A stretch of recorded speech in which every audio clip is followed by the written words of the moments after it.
دشمنوں سے زیادہ وہ دوست خطرناک ہوتے ہیں جو منافق بن کر آپ کے جذبات سے کھیلتے ہیں۔ گناہوں کی وجہ سے پیدا ہونے والی نحوستیں تعویذات و عملیات سے ختم نہیں کی جا سکتی، بلکہ ان کے خاتمے کے لیے توبہ اور تقوی اختیار کرنا ضروری ہے۔ کسی کے اسکرین شاٹ کسی اور کو دکھانا ڈیجیٹل غیبت ہے۔ تعلقات اکثر قصور کی وجہ سے نہیں، دماغ کے فتور کی وجہ سے خراب ہوتے ہیں۔ تجربے اور مشاہدے میں آیا ہے کہ زیادہ سمجھدار اور زیادہ بیوقوف میں کوئی فرق نہیں، کیونکہ یہ دونوں ہی کسی کی نہیں سنتے۔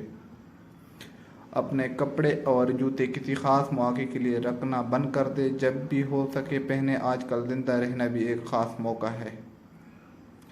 ہماری تباہی کی وجہ کوئی اور نہیں، ہم خود ہے، کیونکہ ہم شریعت کو اپنانے میں شرم اور دنیا کو اپنانے میں فخر کرتے ہیں۔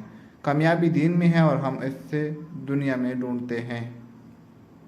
اکثر وہ لوگ جو دوسروں کے پیروں تلے سے زمین کھینچنے میں بہت دلچسپی رکھتے ہیں اور اس کی زندگی کا حصہ اور خوشی سمجھتے ہیں، ان کو یہ ضرور سمجھ لینا چاہیے کہ جب وقت پلٹتا ہے تو پھر ایسے لوگوں کو کہیں پاؤں رکھنے کی جگہ بھی نہیں ملا کرتی۔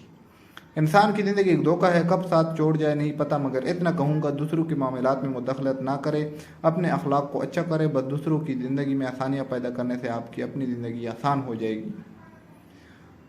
درندے پیدا مت کریں۔ اسلام حیا سے کہتا ہے گھروں میں کزن ڈزن کلچر ختم کرے، ورنہ بہت کچھ ختم ہو جائے گا۔